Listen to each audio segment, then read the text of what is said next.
He was 72 years old when he lost the home. He had spent more than 4 decades building.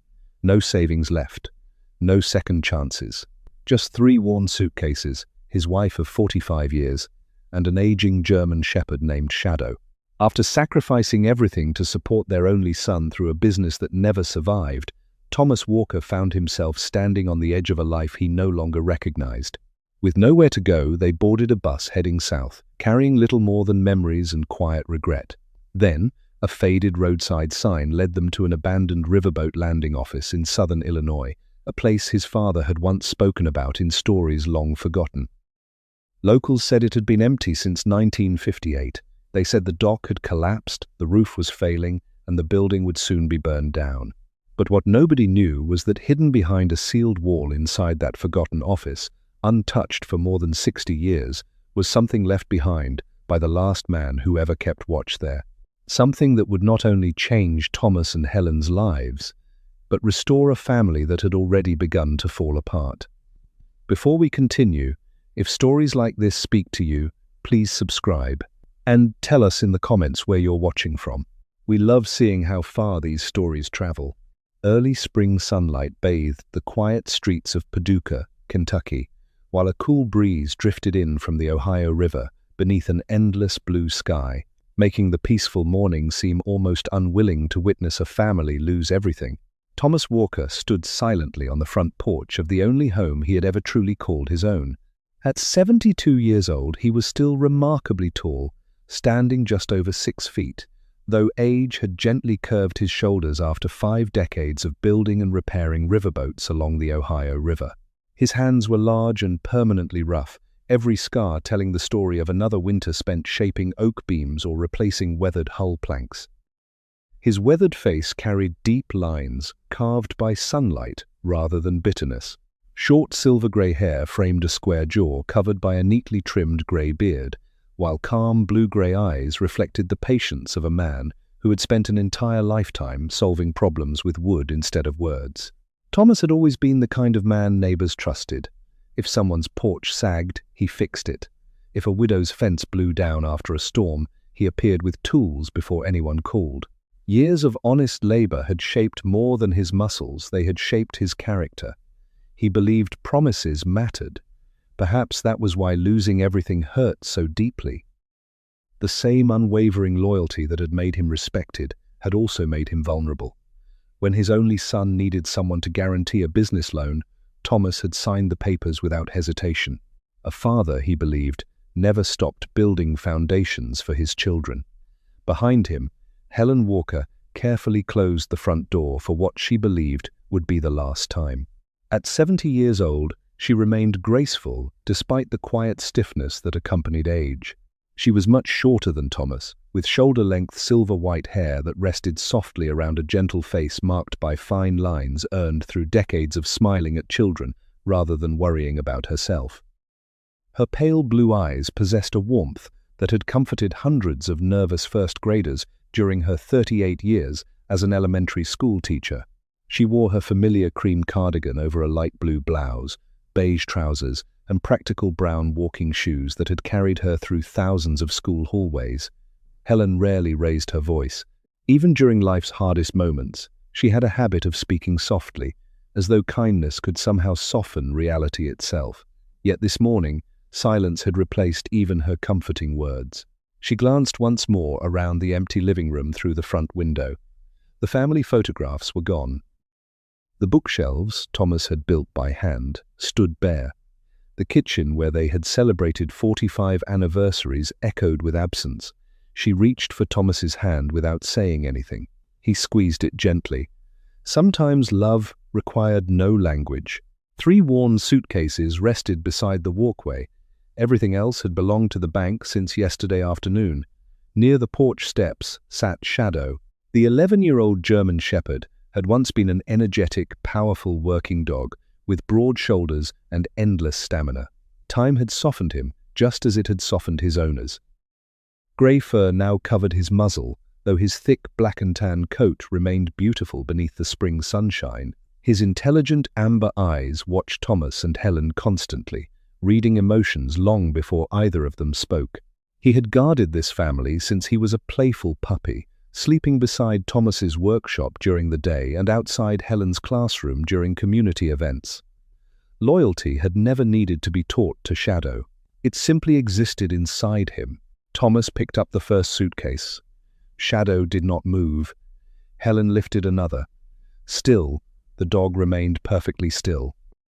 Only when Thomas stepped toward the sidewalk did Shadow suddenly rise and sprint back toward the front porch. He climbed the wooden steps in 3 quick bounds and lay directly in front of the front door, pressing his aging body against it. Thomas stopped walking. Helen covered her mouth. "Come on, boy," Thomas called gently. Shadow looked back but refused to move. Thomas tried again.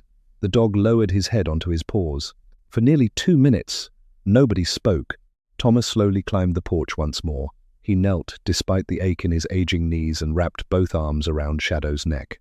The old dog leaned heavily against him. Thomas's voice cracked for the first time that morning. "This isn't our home anymore, buddy." Shadow's ears twitched. Thomas rested his forehead against the dog's grey muzzle. "Our memories will always live here, but we can't." A single tear slipped through Thomas's beard before he quickly wiped it away. Helen had not seen her husband cry since the funeral of his father over 30 years earlier. She quietly placed one hand upon his shoulder. "We're still together," she whispered. "That's our home now." Thomas nodded slowly. Together, they persuaded Shadow to leave the porch. None of them looked back again. The Greyhound bus waited at the small station just beyond downtown Paducah. Its engine idled quietly while passengers loaded bags beneath the bright morning sky. Most travelers chatted excitedly about vacations or family visits. Thomas and Helen carried only silence with them. They chose seats near the middle. Helen sat beside the window, Thomas beside the aisle. Shadow curled carefully between their feet, resting his head across both of their shoes as though physically holding them together. Fields rolled past outside. Church steeples disappeared behind them. The Ohio River occasionally flashed silver beneath the sunshine before vanishing again beyond rows of trees. Neither Thomas nor Helen spoke for nearly an hour. Inside Thomas's mind, memories arrived one after another with painful clarity. Building the backyard swing for Helen, teaching his son to sand wooden boards in the workshop, planting maple trees that now stood taller than the roof they no longer owned. Had he made the wrong decision? Should he have refused to sign those loan papers? The questions circled endlessly. Yet every answer returned to the same truth. He would probably sign them again, because fathers rarely know how not to believe in their children. Beside him, Helen quietly watched his reflection in the bus window instead of the passing countryside. She knew exactly what burden he carried. She carried one of her own. She wondered whether she had failed as a mother. Had they loved too much? Protected too much? Forgiven too easily? She reached across the seat and gently intertwined her fingers with Thomas's weathered hand. Neither apologized. Neither blamed the other. Love sometimes survives simply because two people refuse to let go at the same time.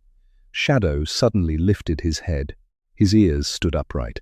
Instead of looking inside the bus, he stared through the windshield toward the highway ahead, letting out one soft, uncertain whine unlike any sound Thomas had heard before. Thomas followed the dog's gaze. Far ahead, just before the highway curved south, a faded roadside billboard stood beside an abandoned service road. Most of its paint had disappeared. Only a few weathered words remained visible. County Surplus Property Auction. And beneath those words, Thomas thought he caught sight of something that made him frown. A faded photograph of an old wooden riverside building. Before he could read another word, the Greyhound rolled past it. But somehow, he could not shake the strange feeling that the weathered building on that forgotten sign had been waiting for someone for a very long time. The faded image on the roadside billboard lingered in Thomas Walker's thoughts long after the Greyhound disappeared down the highway. He could no longer remember the telephone number printed beneath the photograph or even the county name, but the weathered wooden building overlooking a river refused to leave his mind. It stirred something older than memory, something buried beneath decades of work, family, and responsibility.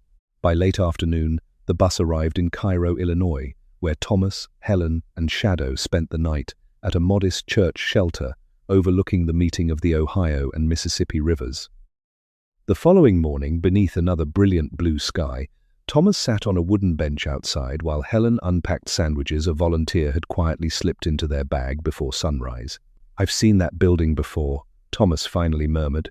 Helen looked at him with gentle curiosity. "When I was a boy, my father used to talk about a little landing office called Olmsted. He worked repairs on barges that stopped nearby once or twice every season. He always said there was an old man there who somehow remembered every captain's name." Helen smiled softly. "You never told me that. I suppose I forgot." Until yesterday. Shadow, lying peacefully beside the bench, suddenly lifted his ears toward a folded local newspaper someone had left behind. The front page carried county notices and public announcements. As the breeze turned one of the pages, Thomas noticed a familiar photograph. There it was again. The same weathered riverside office. The advertisement announced a county surplus auction listing, abandoned public properties scheduled for demolition. Olmsted Landing Riverboat Office. Minimum bid, $1. Thomas stared without speaking. Helen leaned closer. "You think this is the same place?" He nodded slowly.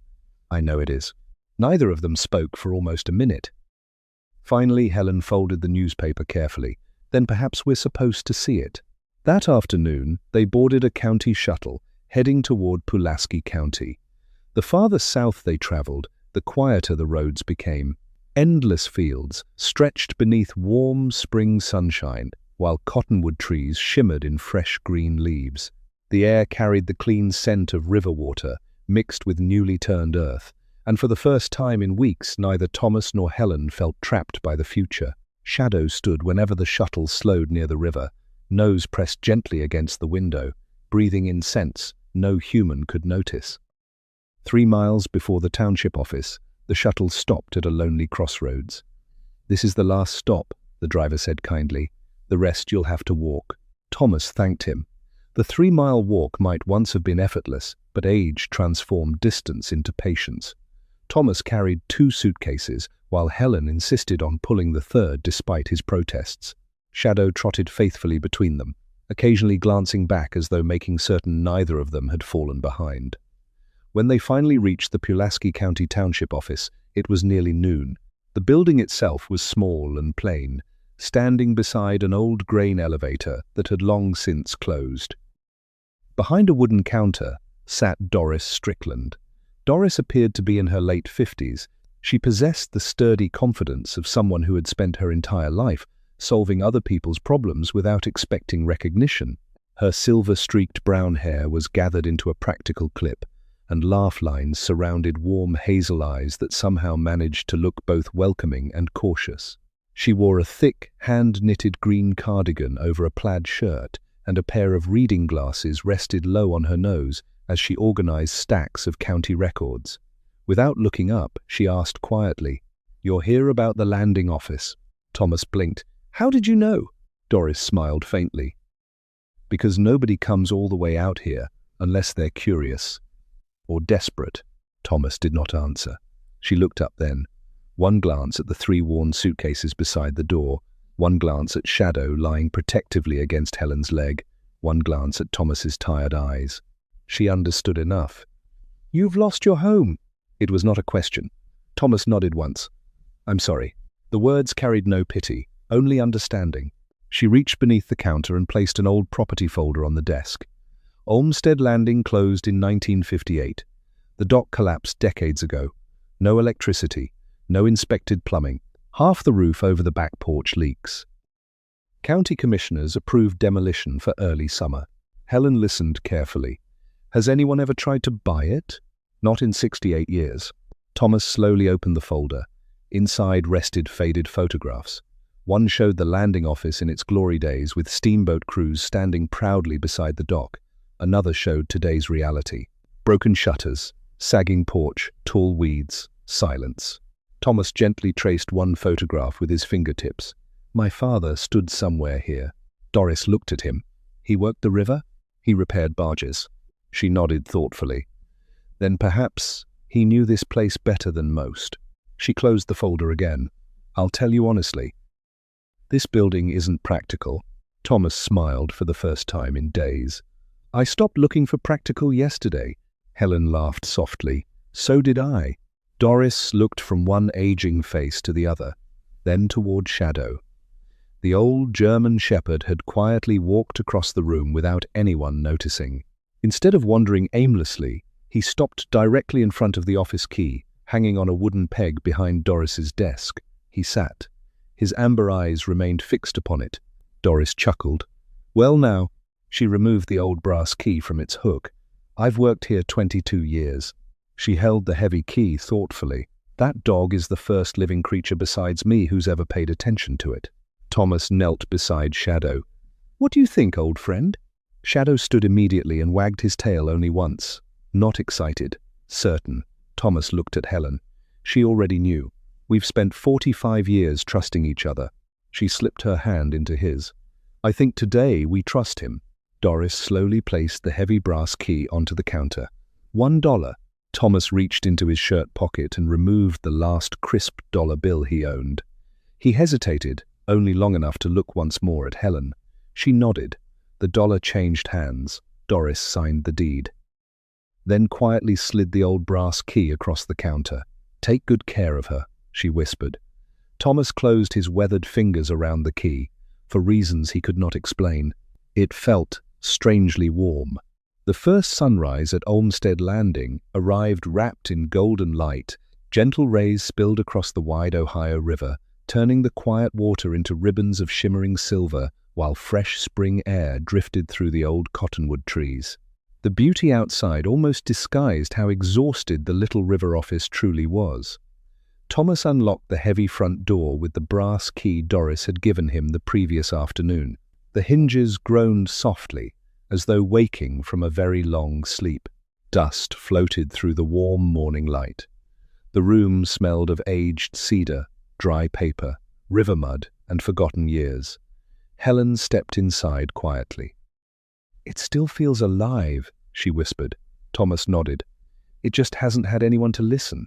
The old landing office was larger than it had appeared from outside. Wide pine floorboards stretched toward two tall windows overlooking the river.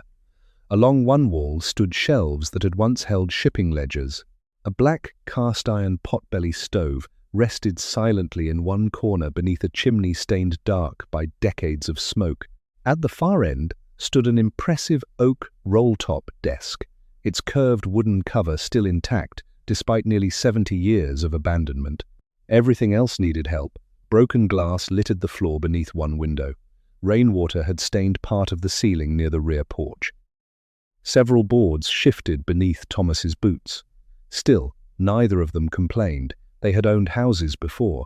This one simply needed someone willing to love it. Their first week settled into a quiet rhythm. Every morning Thomas walked the property before breakfast, studying every beam, every loose board, every nail that time had loosened. His years as a river shipyard carpenter allowed him to understand old buildings almost as easily as people. He often rested one rough hand against a weathered support post before deciding how it should be repaired. Helen worked just as steadily. She filled an old notebook with careful observations, listing damaged windows, broken hinges, loose floorboards, and furniture worth saving. Years spent teaching children had made organization second nature. Where Thomas saw lumber, Helen saw history. Whenever she discovered an old object, she carefully cleaned it before placing it neatly upon one shelf.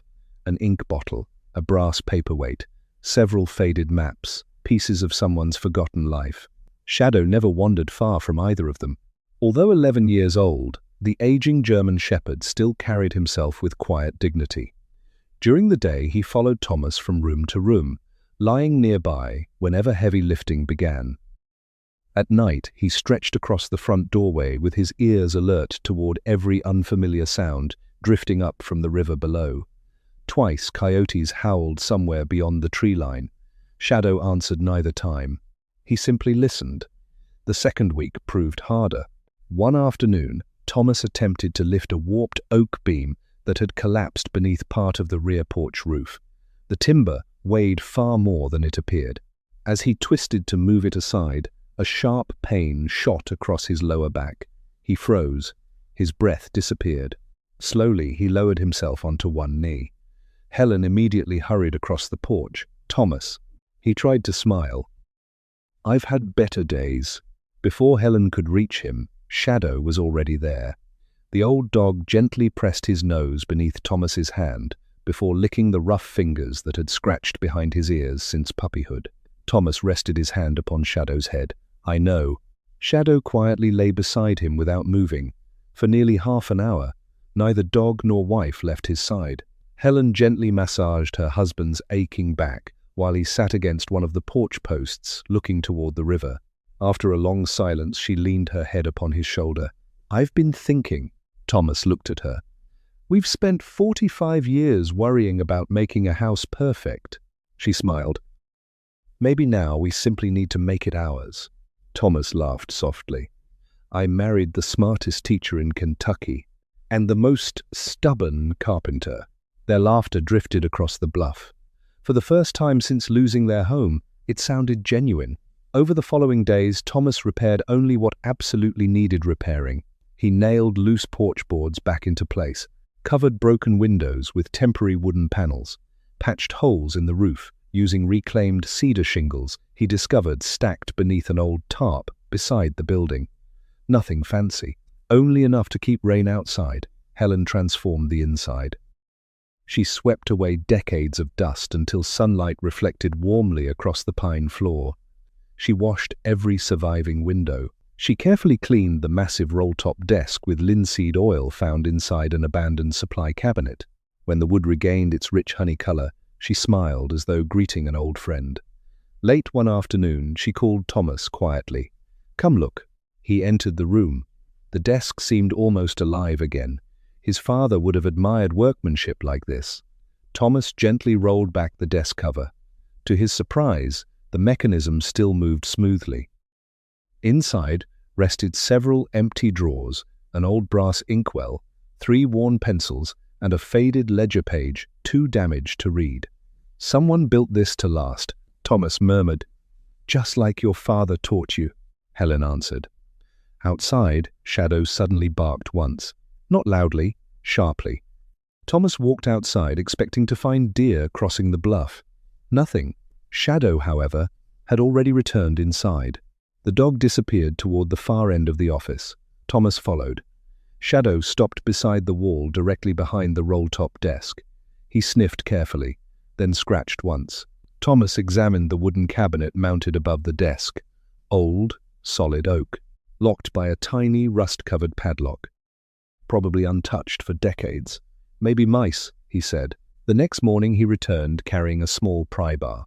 Helen continued cataloguing books while Thomas carefully removed several loose trim boards surrounding the cabinet. Nothing. Only thick dust. Shadow returned. Again he sniffed. Again he scratched exactly the same place beneath the cabinet. Thomas frowned. "That's strange." He tapped the wall gently with his knuckles. Solid.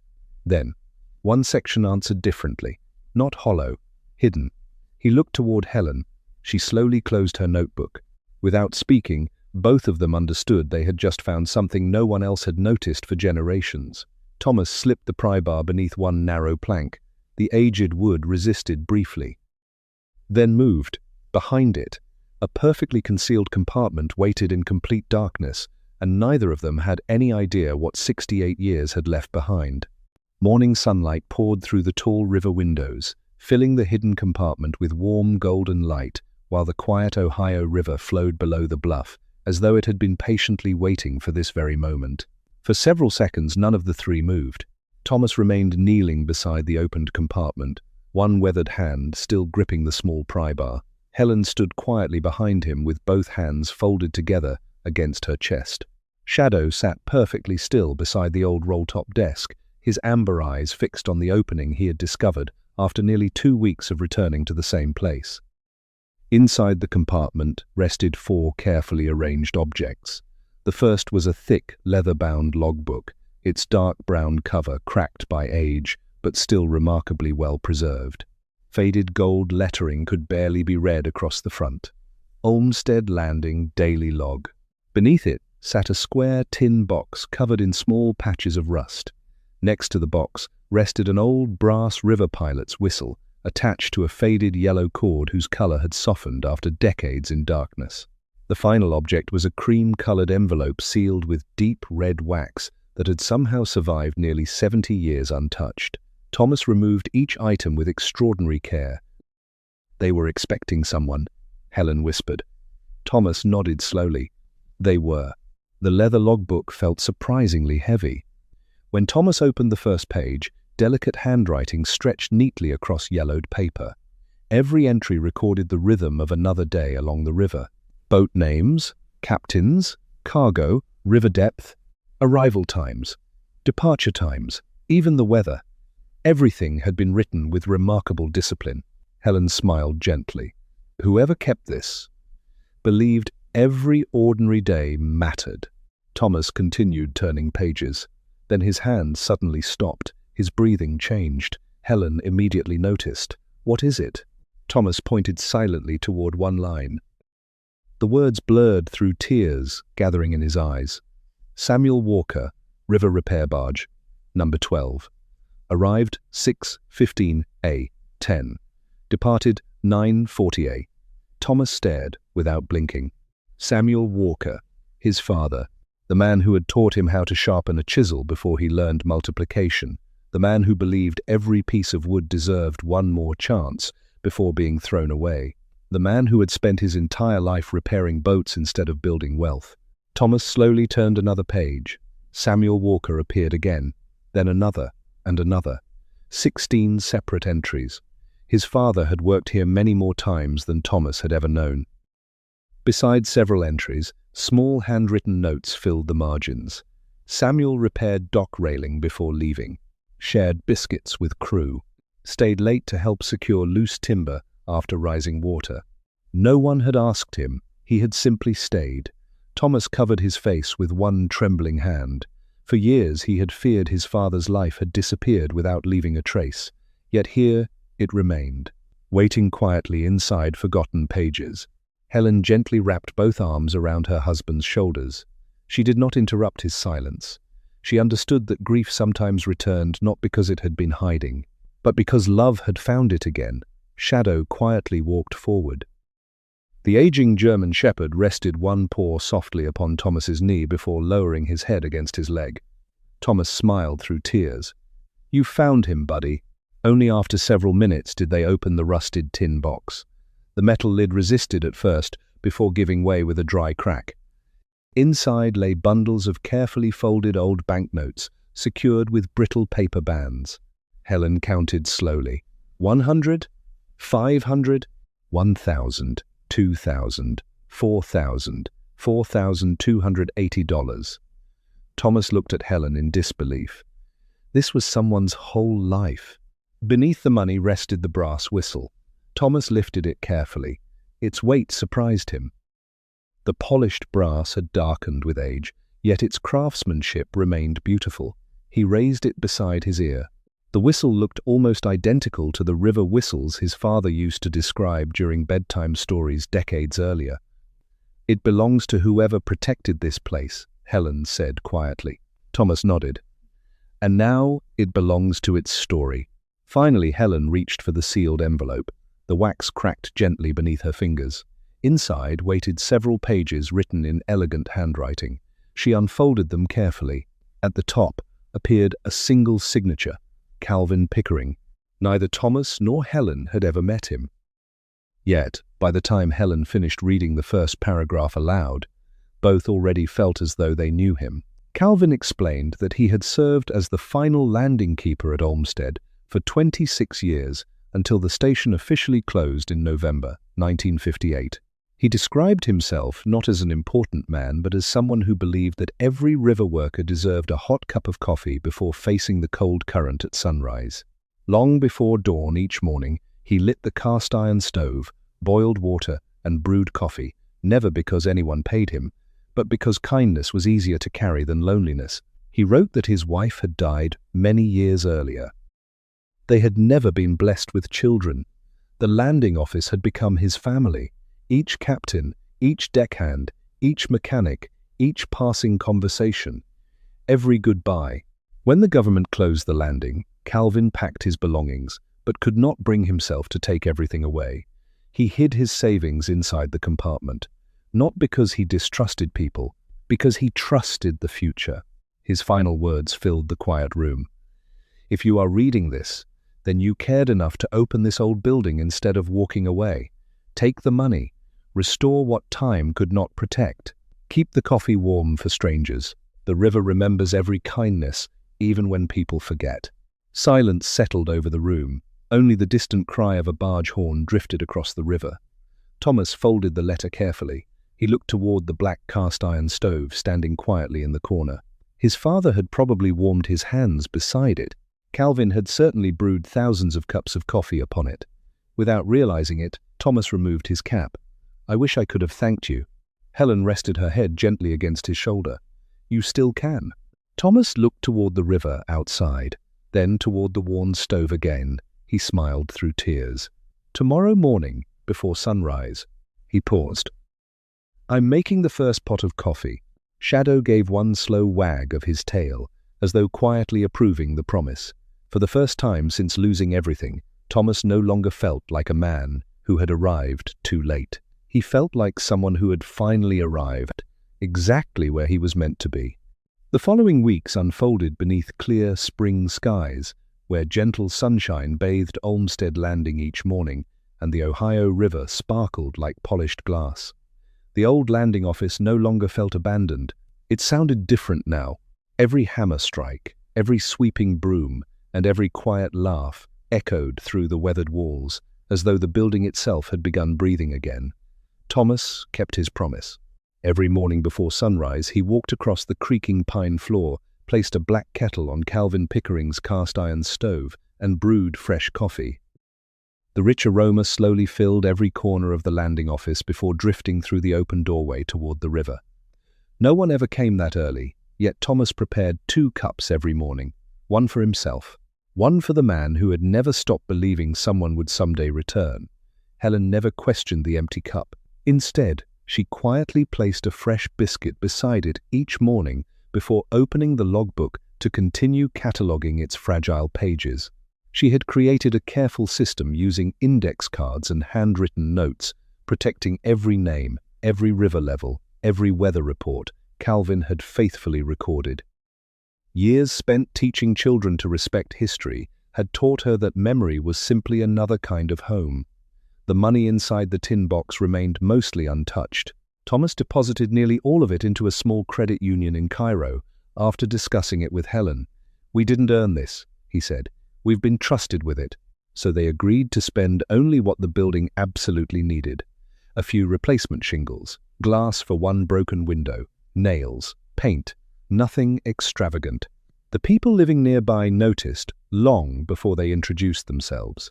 Every afternoon, passing pickup trucks slowed along the gravel road. Drivers watched an elderly couple repairing a building everyone else had forgotten.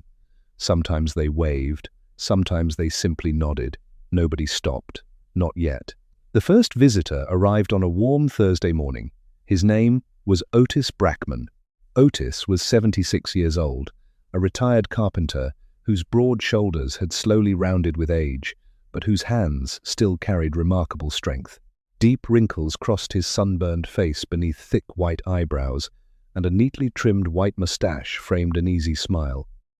20 years earlier, he had lost his wife to cancer, and ever since then he had buried himself in woodworking because creating something useful hurt less than sitting inside an empty house. Without introducing himself, Otis quietly unloaded several long cedar boards from the back of his aging pickup truck.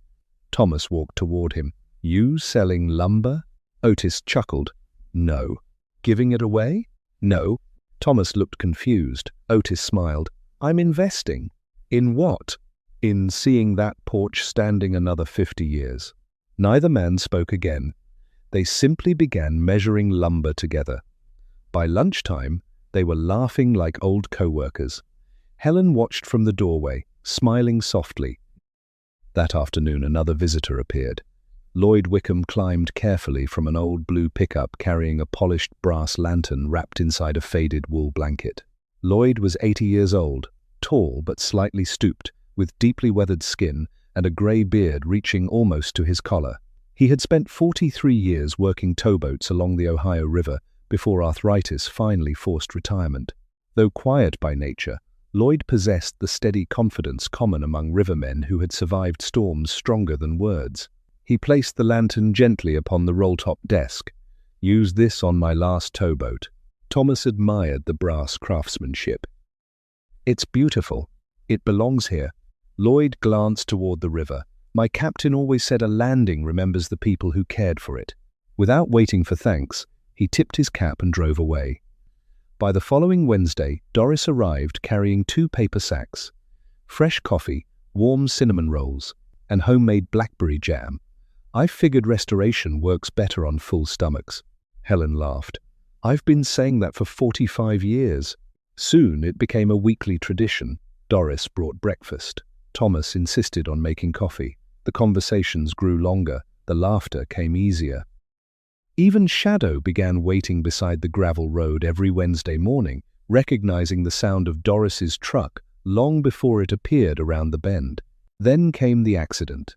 The back porch roof required one final section of damaged rafters to be replaced. Thomas insisted on climbing the ladder himself. "I'm still capable." Helen looked unconvinced. "So am I." The work progressed smoothly until one weathered board unexpectedly split beneath his right foot. Everything happened at once. The ladder shifted. Thomas lost his balance. He struck the porch railing before falling heavily onto the ground below. Helen screamed. Thomas never answered. For one terrifying moment, the world became completely still. Shadow reached Thomas first. He nudged Thomas's shoulder repeatedly. No response. The old dog looked toward Helen. She knelt beside her husband with trembling hands. "I need help." The words had barely left her mouth before Shadow turned. He ran, faster than Helen believed an 11-year-old dog still could, across the gravel road, past the cottonwood trees, toward the county highway nearly half a mile away. At almost the same moment, Cleon Strickland happened to be driving home in his green pickup. Cleon, Doris's 62-year-old husband, was a former county road supervisor whose calm nature had been shaped by decades of responding to floods, storms, and emergencies without panic. Broad-shouldered with short grey hair and a square, clean-shaven face darkened by years beneath the sun, he trusted actions more than words. Suddenly, Shadow burst from the trees directly into the road.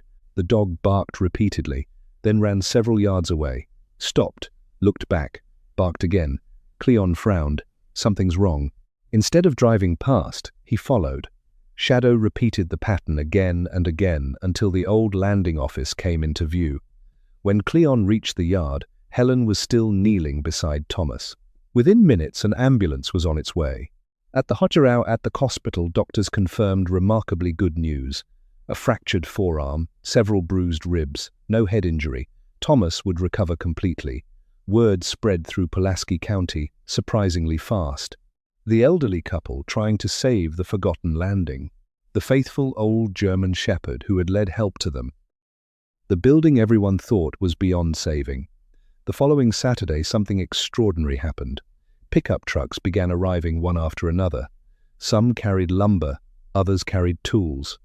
Paint, glass, roofing. Nobody asked for payment. Nobody expected recognition. Thomas stood quietly with his arm in a sling, watching neighbors he had barely met working together beneath the bright spring sun. He looked toward Helen. She smiled through grateful tears. Then he looked at Shadow lying proudly beneath the restored porch steps, while children from nearby farms scratched behind his gray ears.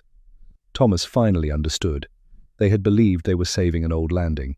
Perhaps the old landing had been saving them all along.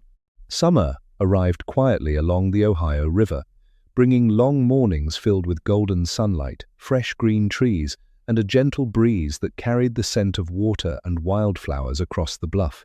The old landing office no longer looked forgotten. Fresh cedar shingles covered the repaired porch roof, sunlight sparkled through newly installed window panes, and the weathered building stood proudly above the river, as though it had simply been waiting for someone to remember its purpose. Thomas's broken arm healed slowly, but his routine never changed. Every morning at exactly 4 o'clock, long before the first birds welcomed the sunrise, He rose from the narrow iron cot in the back room without setting an alarm. His body seemed to remember the promise even while asleep. He quietly lit the fire inside Calvin Pickering's old cast-iron stove, listening to the familiar crackle of burning oak. Soon the black kettle began to sing softly, and the rich aroma of fresh coffee drifted through every room. He always poured 2 cups. One he carried to the roll-top desk where he sat facing the river. The other remained untouched beside it. At first, the empty cup felt symbolic. Weeks later, it felt like company. Thomas often imagined Calvin sitting across from him, smiling beneath the brim of an old river cap while watching another sunrise over the water. Helen never interrupted those quiet moments. Instead, she began each morning by opening the leather-bound logbook and carefully continuing the work she had started weeks earlier. She wore thin cotton gloves to protect the fragile pages and used small handwritten labels to organize every document found inside the hidden compartment. Years spent teaching young children had given her extraordinary patience, and now that patience was preserving history instead of homework. Each captain's name, each cargo list, each handwritten weather report, each faded signature, she treated them all with equal respect. One afternoon, Helen finally gathered enough courage to contact the Midwestern River Heritage Archive, hoping someone might help preserve the documents without taking them away. A week later, a visitor arrived. Professor Henry Linwood stepped carefully from a silver station wagon, carrying a leather satchel filled with notebooks and magnifying lenses. At 68 years old, Henry possessed the thoughtful appearance common among lifelong historians. He was tall and slender, with neatly combed white hair, thin wire-rimmed glasses, and intelligent grey eyes that seemed to notice details other people overlooked. Decades spent studying forgotten river communities had made him humble rather than proud. He believed history belonged to ordinary people far more than museums. Helen welcomed him warmly. Thomas placed fresh coffee before him without asking. Henry smiled after the first sip. "I suspect this recipe is older than I am," Thomas quietly answered. "It belongs to someone else." For the next several hours, Henry carefully examined every page of Calvin's logbook. Occasionally he stopped to smile. Sometimes he quietly shook his head in amazement. Finally he removed his glasses. "I've searched for one of these for over 30 years. Helen looked surprised. "It really matters that much?" Henry nodded. "This isn't simply a logbook." He gently rested one hand upon its cover. "It's the missing memory of an entire stretch of river commerce." He estimated that collectors and museums would willingly pay well over $15,000 for the original volume. Thomas immediately looked toward Helen. She already knew his answer. "We're not selling it." Henry smiled. "I hoped you'd say that." Instead, they agreed to allow the archive to create high-resolution copies of selected pages for historical preservation, while the original remained at Olmsted Landing. When Henry left later that afternoon, he quietly stopped beside Shadow. The old German shepherd had been watching from beneath the porch all day. Henry gently scratched behind the dog's ears. "You've guarded history better than many locks ever could." Shadow responded with one slow wag of his tail. As summer continued, more visitors began arriving. Some came because they had heard about the restored landing. Others came because they remembered parents or grandparents who had once worked the river. Many stayed longer than they expected. Some simply wanted coffee. Others wanted stories. Thomas never hurried anyone. Helen never allowed anyone to leave without signing the new guest book she had placed beside Calvin's desk. One evening, after the final visitors departed, Helen quietly picked up the old family photograph she kept on the small table beside the front window. The photograph showed Thomas standing proudly beside their son nearly 20 years earlier, after helping him build his very first fishing boat. Both were laughing. Both looked certain. Life would always remain that simple. Helen gently brushed away a thin layer of dust from the wooden frame. Without letting Thomas hear, she stepped outside onto the porch.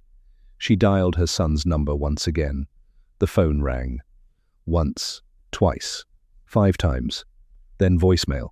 Helen closed her eyes before quietly leaving another message. "We're doing well." She forced a smile, although no one could see it. "The landing is beautiful now." A pause. "If you ever want to come, you'll always have a place here." She ended the call. No anger, no accusation, only hope. When she returned inside, Thomas pretended not to notice the tears she had carefully wiped away. Instead, he quietly handed her a warm mug of coffee. She accepted it with a grateful smile. Neither mentioned the unanswered call. Shadow slowly walked between them before lying across the doorway exactly as he had every night since arriving. He looked first toward Thomas, then toward Helen. Satisfied they were together, he rested his grey muzzle upon his paws.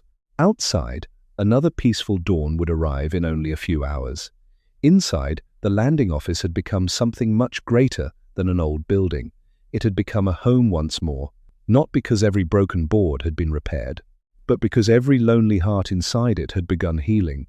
And although one chair at their small table remained empty, Helen quietly left it there, because somewhere deep inside, she still believed one more sunrise might finally bring her son home.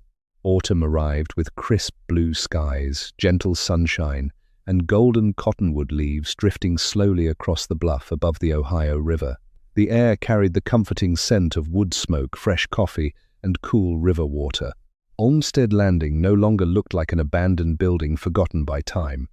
It had become a place where people slowed down, spoke more softly, and remembered lives that history had almost erased. Every morning before dawn, Thomas continued the promise he had made to Calvin Pickering. The old cast-iron stove glowed warmly, while fresh coffee quietly filled the landing office with its familiar aroma. Helen arranged the logbook inside a handcrafted glass display case built by Otis Brackman during the summer. Nearby rested Calvin's brass whistle, the old lantern Lloyd had donated, and photographs of river crews whose names had returned to life through the pages of the journal. Visitors came from every direction. Some were retired deckhands. Some were teachers bringing students. Others simply loved forgotten places. No admission fee was ever charged. Thomas always believed history should welcome people, not keep them outside. Shadow became the unofficial greeter of Olmsted Landing. Despite being 12 years old now, the aging German shepherd still walked proudly to every arriving vehicle. Children immediately loved him because of his gentle nature, and he accepted every scratch behind his grey muzzle with quiet dignity before leading visitors toward the front porch, as though he understood that everyone deserved to feel welcome. One bright October morning, another pickup truck slowly climbed the gravel road. An elderly man stepped carefully onto the porch using a polished walnut cane. His name was Vernon Beale. Vernon was 92 years old, remarkably thin, with neatly combed white hair and deeply lined skin shaped by decades of cold river mornings. His pale blue eyes had grown cloudy with age, yet they still carried the alertness of a man who had once guided heavy towboats through dangerous fog before sunrise. Retirement had taken away his strength, but never his love for the river. Thomas welcomed him with a warm smile. "Coffee?" Vernon answered without hesitation. "I was hoping you'd ask." Thomas poured coffee into the familiar white ceramic mug that had sat beside Calvin's stove for weeks. Vernon wrapped both trembling hands around the cup. He closed his eyes before taking the first sip. Silence filled the room. Several visitors stopped talking. Helen quietly watched from the desk. Vernon's eyes slowly opened again. A faint smile spread across his weathered face. "I haven't tasted this since the winter of 1957. Thomas looked at him quietly. "Calvin?" Vernon nodded. "He always added just a little more coffee than everyone else." He laughed softly. "Said rivermen work too hard to drink weak coffee." For a long moment, nobody spoke. Thomas felt tears gathering again, not because of sadness, because promises sometimes traveled farther than people ever could. Without realizing it, he glanced toward the empty chair beside the stove. For the first time, it no longer felt empty. That afternoon, after the last visitors had left, Helen carried fresh flowers to the windowsill. She paused when she heard tires crunch softly across the gravel outside. Another vehicle. She expected another tourist. Instead, she saw a familiar figure standing uncertainly beside an aging blue sedan. David Walker, their only son. He looked older than his 44 years. His dark brown hair had begun turning grey at the temples, and the confident posture he once carried had disappeared beneath slumped shoulders. A short, untrimmed beard framed a face worn by sleepless nights and quiet regret. Months of rebuilding his own life after bankruptcy had changed him more than time itself. He stood motionless, unable to walk forward, unable to leave. Thomas stepped outside. Neither man spoke. David lowered his eyes. "I drove here 3 times." His voice barely carried above the breeze. "I couldn't make myself get out of the car." Thomas waited. "I heard what people were saying about this place." David swallowed hard. "They said, 'You built something beautiful.'" His eyes filled with tears. "I took everything from you." Thomas looked toward the river before answering, "No." David frowned. "I lost a house." Thomas gently shook his head. "But I found a home." David covered his face. "I'm so sorry, Dad." Helen quietly walked onto the porch. She did not wait for another word. She simply embraced her son the way she had when he was a frightened little boy after falling from his first bicycle. For several moments, the 3 of them stood together without speaking. Sometimes forgiveness arrived long before words could. Shadow slowly approached. The old German shepherd sniffed David's hands carefully. For one uncertain second, everyone waited. Then Shadow wagged his tail. Once, twice. Before joyfully circling the reunited family, David laughed through tears as Shadow leaned heavily against his legs. "I guess I'm forgiven," Thomas smiled. He decided before we did. That evening they carried 4 mugs of coffee onto the front porch. One for Thomas, one for Helen, one for David, and one quietly resting beside Calvin's old whistle. The river reflected the warm colors of the setting sun, while autumn leaves drifted gently across the yard. Thomas watched Shadow lying peacefully between all 3 members of the family. He remembered the morning they had walked away from the only home they believed they would ever have. Back then they had carried only 3 worn suitcases and an old dog. Today, they possessed something no bank could ever reclaim, a family willing to begin again. As darkness slowly settled across the river, Thomas realized the greatest miracle had never been buying an abandoned landing office for $1. The miracle was that a lonely man named Calvin Pickering had believed kindness could outlive him, 65 years later. It had, and because one stranger had left hope hidden inside an old wooden wall, another broken family had discovered that sometimes the place waiting for you is also the place waiting to heal you. Sometimes God hides his greatest miracles inside the places the world has already given up on. An abandoned landing office, a forgotten letter, a faithful old dog, and 2 weary hearts became the beginning of something beautiful because they chose hope instead of bitterness. Thomas and Helen did not find treasure because they were lucky. They found it because they refused to let hardship steal their kindness. In our own lives, we may not discover a hidden room behind an old wall, but every day God places small miracles before us through unexpected people, quiet opportunities, and simple acts of love. Never underestimate what 1 cup of coffee, 1 forgiving heart, or 1 faithful decision can become in God's hands. If this story touched your heart, please like this video, share it with someone who may need hope today, and leave a comment telling us where you're watching from and what part of the story stayed with you the most. Don't forget to subscribe and join our family for more inspiring stories. May God bless you, strengthen your faith, protect your home, and fill your life with peace, love, and unexpected miracles. Until next time, may His grace always guide your path.